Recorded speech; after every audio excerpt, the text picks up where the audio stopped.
So you're sitting here at the end of quarter one with two tabs open. One is your bank account, analytics, and subscriber count, and the other one is your actual nervous system. And what you want is pretty simple. You just want quarter two to go better, not just in revenue or in growth, but in how it actually feels to run your business and live your life while you do it. But most of us only do one kind of check-in. We either obsess over the numbers and ignore the vibes, or we talk about burnout and we don't really ever look at the data. And then we just kind of accidentally roll into the next quarter with the same habits, the same I'll fix it later energy, and the same dead weight commitments dragging behind us. So, in this episode, I'm walking you through a quarter one check in that you can do in real time to check your stats and your vibes so that you can choose one clear focus for quarter two, map a simple plan to move it, and adjust what you're doing so you can actually feel better while you grow your business. I'll also share my quarter one gap year update. I can't believe we're at the end of one whole quarter already. And I'll share what's working for me, what's not, and what I'm changing going into quarter two.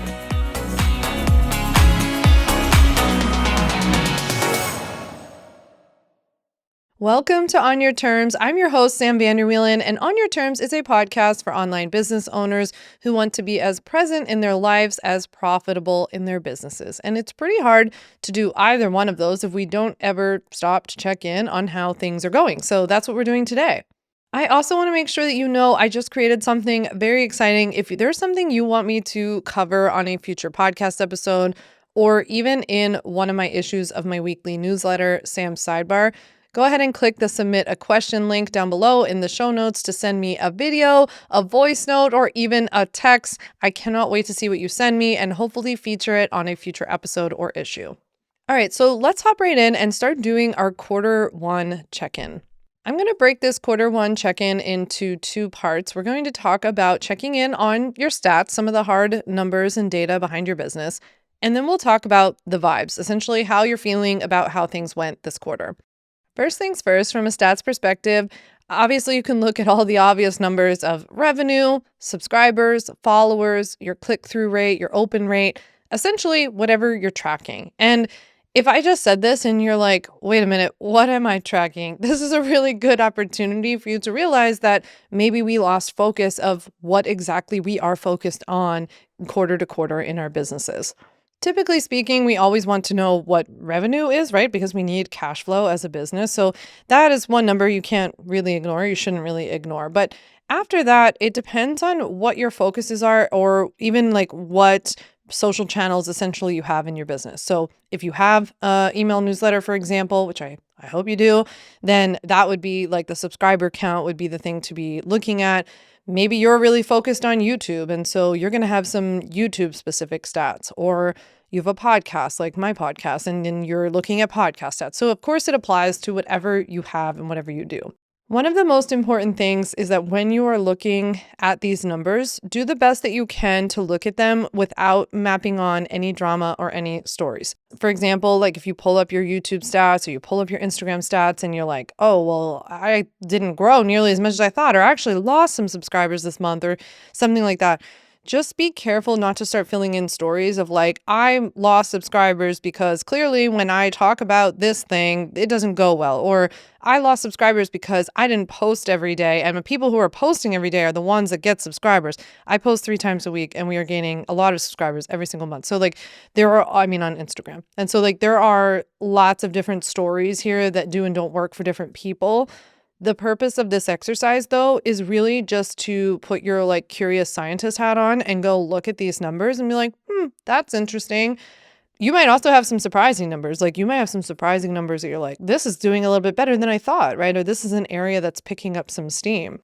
I'd also be curious if when you look at these stats, if you're able to see any sort of relationship between them. Like, for example, if you looked at your email list and you said, in quarter one, I was consistent with my email list, like whether that means you emailed once a week or every other week or whatever, but you were consistent. Do we then see subscriber growth? Do we see less subscribers unsubscribing, fewer subscribers leaving, right? Or do we see even an increase in sales, right? Do we start to see some sort of relationship or pattern that forms here when you're like, oh, when I email more consistently, I see an uptick in sales. Now, of course, this would all also really help if we, going into the next quarter, even a future quarter later this year, if we could update some of these things using unique URLs. So, for example, if you are really focused on and like curious about setting up an experiment where you're like, if I email my list once a week and every week I talk about my product or my service, use a specific link that you only used in your email list to track whether or not you're getting more clicks or purchases from those people. You can also, if you use Kit, like what I use to run my email list, formerly known as ConvertKit, I use Kit to run all of my funnels, but obviously build my entire email list. I'll share my link down below. I have like a link to share with you for a discount or free plan, depending on which one you need. But if you use something like that, you can also use tagging for this purpose. So it'll be like when people click on this link, tag them as, X, Y, or Z. And that way you could track some of this too, to be like, oh, that's interesting. When I'm more consistent with my emails, when I talk about my product every week, I see how also my revenue correspondingly went up, right? Same goes for something like Instagram. If one of your focuses is to grow your audience on Instagram and you commit to a 3 times weekly posting schedule and you start tracking that and you're like, oh, I stuck to this for all of quarter 1. Look at how much more I grew this quarter than I did in a quarter last year when you posted haphazardly or didn't post at all. Once we really get down to the nitty gritty, I start playing with smaller stats, but honestly, this was not until I had built like quite an audience that I started playing with things like click-through rate and open rate and even like testing out subject lines. Like I'll like A/B test some subject lines sometimes. I started to get better understanding like, oh, when I do this in my subject lines, I see my open rates go up. Like when I do this with my links, I see my click-through rate of links go up. Like, for example, starting your links, any link text you put in emails or anywhere else, always start it with a verb, right? That will make your click-through rate go way up. So there are like little things you can start playing with on the nitty-gritty level too, just to see how those are impacting your bottom line. Now, you know me, I'm from Philly. We don't have any time to like beat ourselves up over any of this stuff. So none of this is about being like, oh my God, now that I look at it, like I said I was going to focus on my email list and I didn't. None of that. We don't have time for that. It doesn't matter because it's literally just like a waste of time. If you want to shift and say, yeah, that was a priority. That was something I wanted to prioritize. Didn't end up making the schedule. It's going to this time. And now let's make a plan. Let's put it into action because there's literally no point in beating yourself up over it. Life is busy and way bigger than any of this stuff that we're talking about. Stuff happens, right? And your business is not going to be built in a day anyway, but it's better if you do it when you're focused. Like that's the way I would look at it. And so if you're reflecting back and you're seeing something you didn't do that you wanted to, now let's just put a solid plan into place in doing that in quarter 2. So if you weren't tracking anything, or if you realize that in looking back on quarter 1, you're like, oh, I wasn't really focused on any one thing in particular, and I'd like to be a little bit more dialed in quarter 2, this is your invitation to do that. Set that goal today. There's no point in waiting. You should reach out to me. Let me know, what is it going to be? Like, are you going to just focus on your email list? Do you want to focus on email list growth? Do you have a leads problem, even in general, right? Do you need more leads into your business? Or do you have a sales problem? Do you already have leads, but you're just not selling to them? Take a moment to reflect on that and then think about, based on that, the answer to that. Do I have a leads problem? Do I have a sales problem? Figure out what is the one goal. What is like one thing? If I could convince you of anything, if you could focus on just one goal this upcoming quarter, and not like 16 goals of like, I'm going to email and I'm going to start a podcast and I'm also going to create a funnel and start a webinar and revamp my website. Like if we could pick one thing and say this quarter is all about audience growth, put your head down for the next 90 days and you will see a heck of a lot more progress than if you had spread yourself across all those different projects. Now, equally as important, if not more important, in my opinion, of checking all of your stats is checking in on the vibes of this last quarter. So it's really checking in on how this quarter felt for you. And, I've been through my seasons of quarters of like, there have been quarters that, my business was the last thing of like what was on my mind when I reflected on how this quarter went for me. And I think that that's really important when you might be looking back at some of your stats and you might be like me and your inclination will be to beat yourself up a little bit or see where you fell short and not how much progress you actually made. I want you to like map that on or compare that to maybe what happened in your life in this last quarter. Like, how did it feel? I mean, I know for a lot of us, at least here in America, quarter one felt like shit. It was hard. It was really, really hard. It was heavy. There were horrible things happening in the news. It was just, it's bad vibes over here. And so it's been tough to then, like it makes sense to not feel like you can go on social media and be like, hey guys, here's all this fun stuff that's happening. It's unnatural. So be kind to yourself when mapping that on, or maybe you have more personal things, right? I know when my dad was dying, when my mom died, there were also crazy things happening in the world. And the truth of it is that my world sucked and it was very hard for me to like see I couldn't deal with all the bad stuff that was happening outside of my little world. And so you might have just had that kind of quarter. And so that's okay. That happens. Even if you didn't have technically a bad quarter or anything bad happen in your life, maybe you're reflecting on quarter one and you're just realizing it didn't completely match up to how you say you want to feel or how you set out to feel when you started on January 1st, 2026. Maybe you wanted to feel more at ease and have more spaciousness in your day and feel less frazzled and be more present. I hope that's why you're listening to the podcast. And maybe when you reflect back on quarter one, you're like, that's not how it felt at all. It didn't feel easy, didn't feel spacious, like none of that happened. So then it's just an invitation to reflect on like, be curious, like, why do we think that happened? What contributed to that? What did you do that contributed to that? And also, what did you not do you think that contributed to that? Was it like mismanagement of your calendar, not saying no, not honoring your boundaries, right?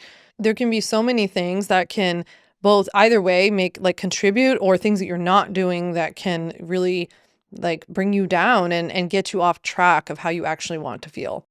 I also think the end of each quarter is a great opportunity to check in with yourself and see what feels like dead weight, right? What's feeling to you like, oh, that thing that you always have to go to. It's like you dread it and you know it's not good. Now, I will balance this with a little bit of a dose of reality, as I always do, which is that like every day, every single thing I do in my business is not a freaking party, right? And like everything I do, I'm not like, I am so excited, like what a heart-centered, blessed invitation to be here. It doesn't always happen, right? I have my days, I'm in a bad mood, somebody inevitably pisses me off somewhere, or I see a Just Salad and then it pisses me off because they called Just Salad and they do not serve Just Salad. Like something always happens, right? And don't get me started about Just Salad, but something always happens and I show up, right? And I never want people to think that running a business has to be like all rainbows and butterflies all the time. I think you can tell the difference though between those things that always feel that way, right? Like there are always things that it's like things that, oh, every time I have to go to this, or like the delivery of this product, like the fact that I have to do all these live calls, like I'm just realizing I hate live calls, right? Or something like that. Like I realized when I started my health coaching business right after I left the law, I thought I wanted to be a health coach. I thought I wanted to have all these one-to-one clients, like have all these meetings, right? I just got done being an attorney where my whole job was meeting with clients one-to-one because, attorney-client privilege. So I started having these health coaching sessions with people and I was like, I hate this. Not only because I actually hate these sessions themselves, like this is not my gift. I'm not good at it. But also the reason that I left one of many reasons that I left the law, and one of the reasons why I wanted to be self-employed and be an entrepreneur, is because I wanted freedom and flexibility. And you know what a fast track to not having freedom and flexibility is being in calls 9 hours a day. So I was like, oh, this way of actually like delivering my service or my product doesn't match up to the vibe, the reason why I wanted to do this. Now, I needed money, and so I didn't just walk out of there. I kept delivering it, but slowly but surely and quietly behind the scenes, I was building something better that was delivered in a different way that got me closer to my vibes. So that is why this is a good time for you to check in. Maybe this is also just something of like, you hate being on Instagram. Every time you go on Instagram feels like death to you, and you don't want to go on there and like, you open the app and you see all these things and like, if you're feeling that, and then also if you and I were having a conversation and you're like, by the way, my Instagram's not growing at all, I would try not to laugh. Okay, I would try not to laugh. But I'd be like, do you hear what you just told me? You hate going on this app and you feel horrible when you're on it. And then you're wondering, why doesn't anyone engage with your content when you're on it, right? Like it matches up. This is how it is. If I hated podcasting and I got on here and I was like, hi guys, like I'm just sitting here today. I guess we'll talk about a quarter one check-in. Like, oh, I hate audio. Like I hate being on here, I hate the sound of my voice.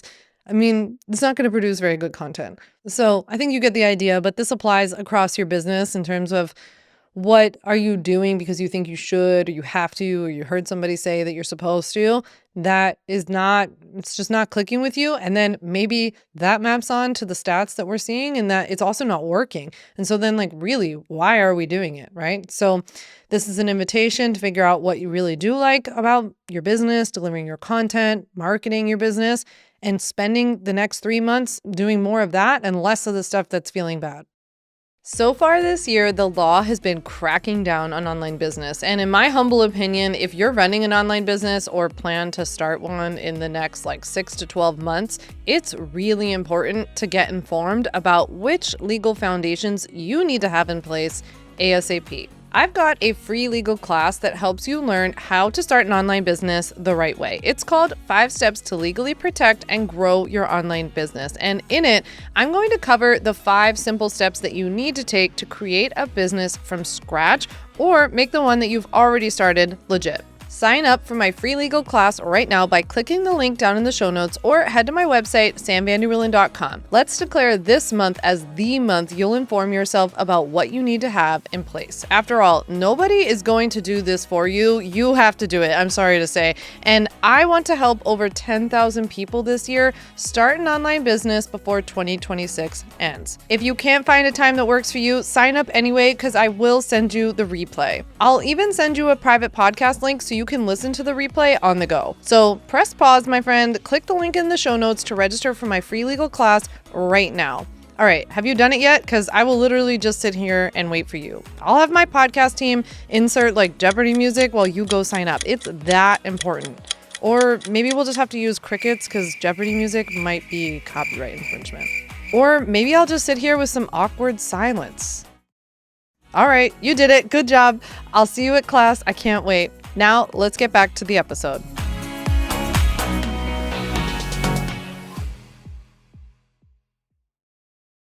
Now, also on the vibes front, I also like to check in on your personal wellness and just invite you to check in on how well you took care of yourself, because sometimes these sections can be a little off balance where maybe your stats are killing it, but then you realize that you're actually not taking really good care of yourself, which is essentially a ticking time bomb.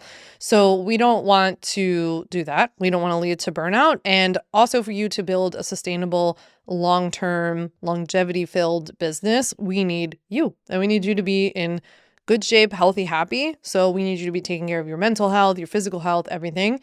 I've said it here a million times and I will say it again, but I really do take an athlete's mentality to my business. I think about my workouts, my meditation, me drinking water, me eating well, me going to therapy as all as equally as important as me recording this podcast. Because without that, and without me having a therapist to go talk about how much Just Salad pisses me off, I'm just kidding. I don't waste my time talking about that, but I got enough to talk about. But without having that therapy session, I would feel probably very creatively blocked, right? I would probably take it out on my team even more than I already do. And I would be frustrated and disgruntled with my customers, right? So this is all very important, how you're taking care of yourself, nourishing yourself, healing the parts of yourself that are probably very understandably and inevitably coming up in building your business. It's terrifying to be seen, to have to ask for things, to ask for the sale, to take up space, right? All of these things, to think you belong, all the things. That's a lot. And so taking care of yourself and doing all the work offline, off social media is just as, if not more important than all the strategy crap that I could teach you, like last week's episode about my launch. Just like picking a priority and a focus, I would also invite you to take a personal priority focus approach where you maybe decide we can't fix everything this quarter, but maybe this quarter, it can even be as simple as I'm going to start drinking water, or I'm going to eat something before I have coffee, because those kinds of things can have such a downstream effect. Or maybe you're going to get back to therapy. You've been saying it for a while and you haven't. go back to therapy. Like maybe that's the one thing we commit to this quarter. And I do think that would have such a good effect elsewhere in the business and obviously your life, more importantly. If there were things on the personal side that went really well this quarter, I would invite you to think about what those were. How did they go? What made them go so well? If there were things that maybe you started out really doing a great job with at the start of 2026 that got a little bit off track, can we see any sort of pattern or things that get them off track? Like, I know for me, like my personal movement goals are like if I don't do things in the morning, it just tends to be harder to fit it in because then the day goes on and life gets complicated or you're tired or you run out of time. And there's always going to be another project and another email and another podcast and whatever else. But like if you know about yourself that protecting your morning time is really important, then like that's helpful to look back on your quarter and reflect about how important that is. I also feel like I really learned this lesson this quarter with my writing because I went to my first mastermind meeting at the very, very beginning of January of 2026 and made this like declaration of, because I kept telling everybody, oh, I want to write more, I want to write more, I want to practice, I want to write different things. I've been writing on my Substack called Beyond Business. I'll make sure I include a link in the show notes. It's free. But I was saying that I had this thing and I wanted to do this thing, and everybody at the mastermind very rightfully and lovingly was like, so what's the deal? Like, what's the deal? Why isn't this not happening? Right. And I'm like, it's not happening because I'm not making it happen. Right. There's no excuse. And what I learned this quarter was that I do really well with this kind of writing where it's maybe a bit more creative, a bit more personal writing that I can easily let like a lot of self-judgment come in and be like, oh, I don't know if I should say this, or people might not like this, or I don't think anyone's going to care about me saying this. Like the longer the day went on, the more it was almost like as if the more the world infiltrated me and my thoughts and all that kind of stuff. And then I'd see an ad for Just Salad, and then that would send me off onto a thing, right? So I learned this quarter that I had to wake up in the morning and write. So a couple of mornings per week. First of all, it helps to be, I came out, as my mom used to say, I came out 100 years old. So it like real easy for me to say because I'm like 187 years old. So on the inside. And so, and right now my back is feeling it, but I go to bed really early. I wake up really early. So like, adjust what I'm saying for your personal calendar and way of being, but I'm an old lady who wakes up early.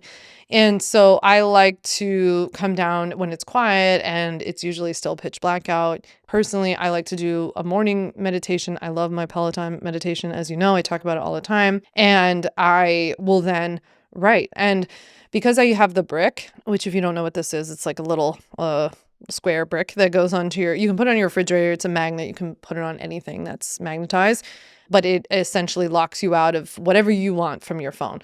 So I have a link for it down below. I can share that in the show notes, but the brick is really cool. It's very, I think, inexpensive for what it is as well, but it's cool because you can it kind of injects this like physical barrier between you and the apps on your phone that you otherwise might not have.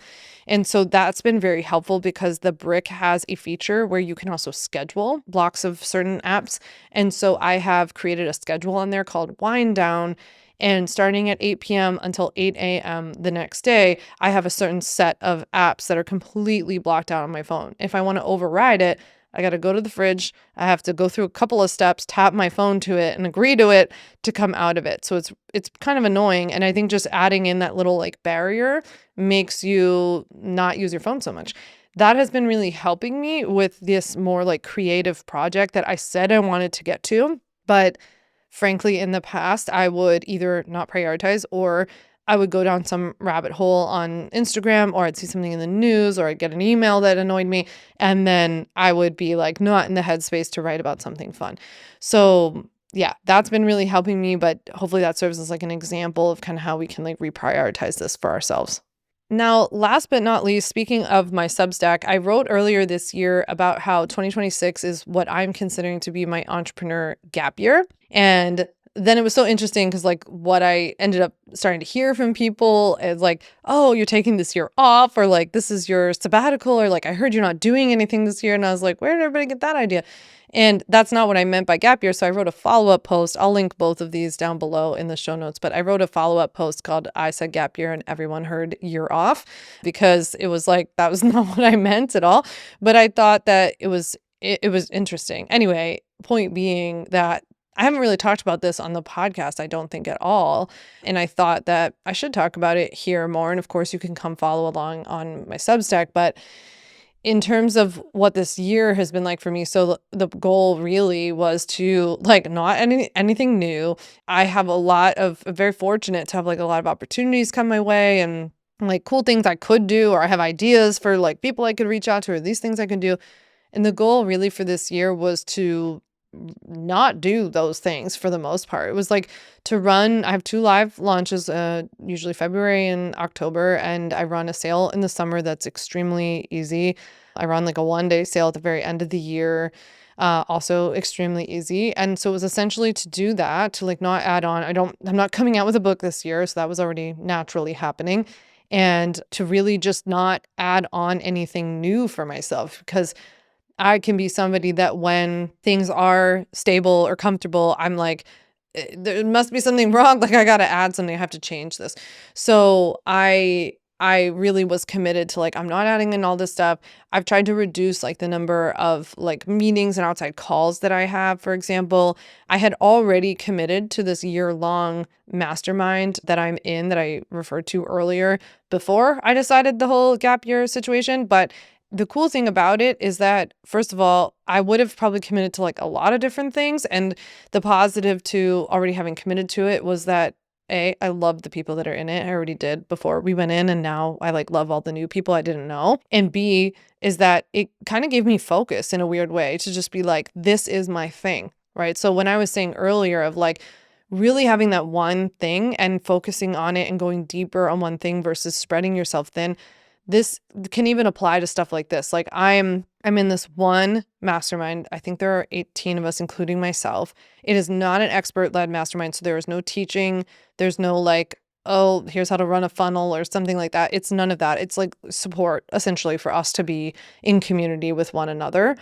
And so I don't have to be learning all these new things. And I can just be really focused on being really intent and present with these amazing people. And when I go on the trips, I can just be on the trips and like not, oh, I have 100 other things like coming in and I'm off to do this and off to do that. So I'm very focused. It's also been an invitation to have to like constantly reset myself, because even when we are in these, we have like a casual Zoom catch up every week where people can check in, people can ask questions, kind of bounce things off of people.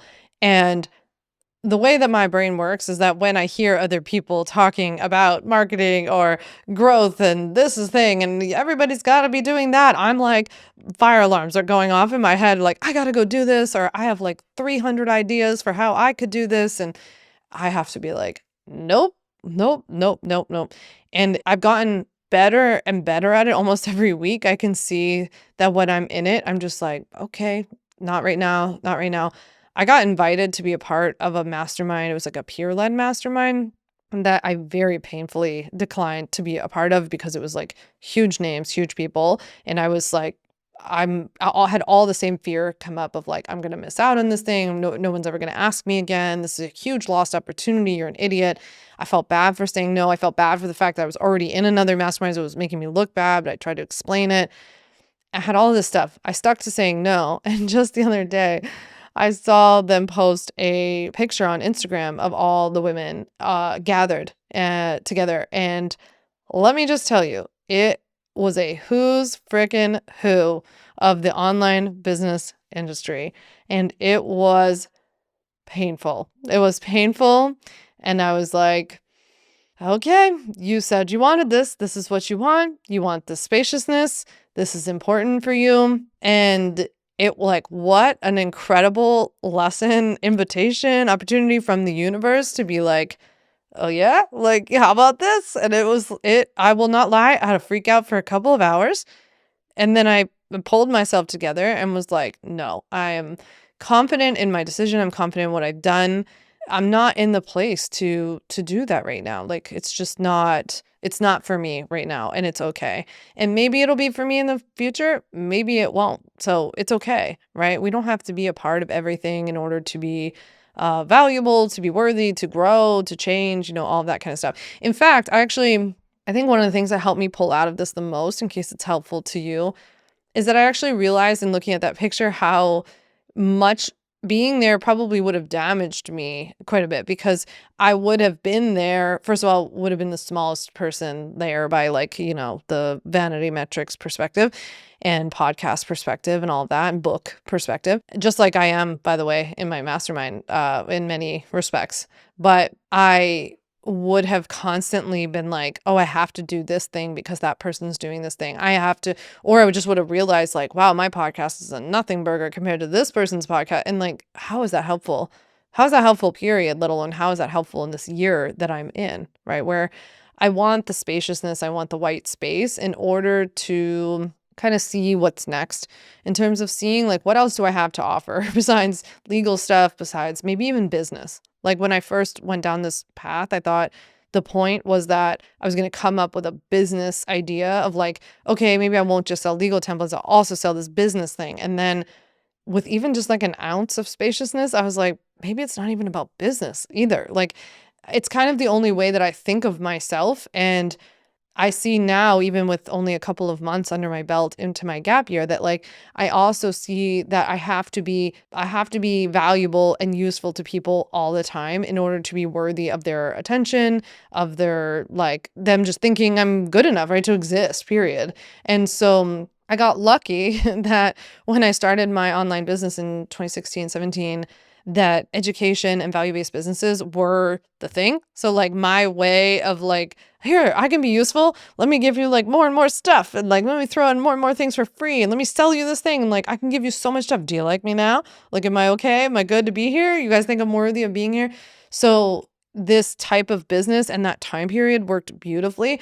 I think we're moving into more of a period where educational content is a little more not popular than as it was like when I started, which has been really interesting to watch people, me and people like me, be a little uncomfortable with being in the online business space, being like, wait, where does that leave us? Like, I'm so used to just delivering educational tips as my value.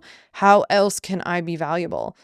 And so I think that this has like also been a invitation to be like, well, I don't just need to go from offering legal tips to offering you email list tips. Maybe I don't have any tips for you at all. Like maybe I'm tipless, I don't know. And maybe it's about sharing my story. And like I remember my therapist said at one point, like, your story is enough, and how like you talking about even like what you've been through or sharing openly and honestly with other people, being vulnerable, that does help other people. Like that's enough. Like me talking about grief, for example, people reach out to me all the time asking for me to help them or give advice, feedback through the grief process. I'm like, I have nothing to offer you. Besides the fact that my well is completely dry myself, like I'm using it all up for this situation. I don't have any advice. I don't know how to deal with this. And so that's not where I'm supposed to be. Where I can be is showing you like, hey, look at what I went through and here's how I'm navigating it. Like not always great. Sometimes okay, other times like this is what I'm learning about grief, or this is something interesting that's coming up, or have you ever noticed no one ever says this about grief, but I kind of feel it. And then other people write me privately and they're like, "Ah, I always thought that too, and nobody ever says that." So I just said on Instagram the other day about how I feel so conflicted about having children because of the amount of grief that I have been through. And it was crazy to see how many people wrote to me and were like, me too, me too, me too, right? Or like, I felt that too. And then maybe they ended up having kids or something. So yeah, it's just, anyway, all the point of saying of like, I think when you're in this kind of business, it's very easy to start feeling like you have to be providing all the time and teaching and like so valuable. And first of all, you just existing you are worthy and valuable enough. Like you don't need to do anything, but don't discount the amount of like just you showing up and being present and sharing your story can also end up like, I don't know, as a side effect, being valuable to people. So that's essentially where I'm at with my gap years. Like I'm just kind of in that headspace of like figuring out what's next and what do I want to do? Still kind of struggling through that. Like, am I valuable to people? What do people want to hear from me? What do I want to talk about, kind of thing? And I would say just quickly that a couple of the ways I'm exploring that is like through a lot of creativity, because I think I've reached a point in my grief journey, as my therapist said, where like you've talked about it and we've kind of verbally processed it, but we have to express it in some way, like has to move through you. And so I started a pottery class, for example. And so like I'm doing that. I took a drawing class. I've been doing this 100-day Peloton challenge, which I only have like 2 more weeks left of as this episode airs. But yeah, even just something silly like that, where it's just like getting me outside, getting me moving. So I'm doing a lot of that. And I'm doing the personal writing on my Substack, Beyond Business, because part of the idea there is like breaking this mindset that I have that the writing, whatever I produce, my content has to be valuable all the time. And so it's really hard for me that sometimes I sit down to write these things and I'm like, how is this helpful to anyone? How does anyone care? And I'm just so conditioned to only be creative for like performance, right? And to like produce things for other people. It's very hard to decondition myself. And so the only way I know is by practicing. So I'm literally just like showing up on Substack and hitting send anyway, even when I'm like, oh, no one's going to like this. And I'm like, that's not the point. That's not the point. That's not why I'm writing it. So just kind of getting in the act of doing that every week has actually really been helping. So that's what I'm doing. I'm curious if you have any questions for me. I will also leave the links to those Substack posts. But come over and, follow on Substack anyway. It's a cool, more like personal behind the scenes place to hang out. And if there's a topic you want me to explore here on Your Terms or in my weekly newsletter, Sam's Sidebar, then definitely go ahead and send me a quick video or voice note or a text using the submit a question link down below. With that, I'll chat with you next week. Happy Q2.